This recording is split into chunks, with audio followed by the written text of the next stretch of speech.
मेरा इश्क ते कहंदा हौसला रख,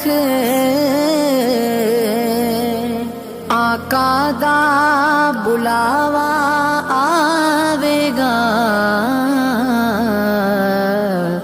पर की करिए बे सबरी दा,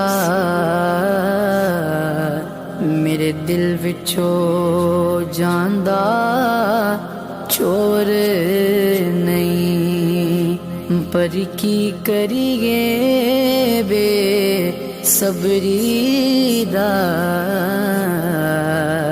मेरे दिल विचों जांदा चोर नहीं।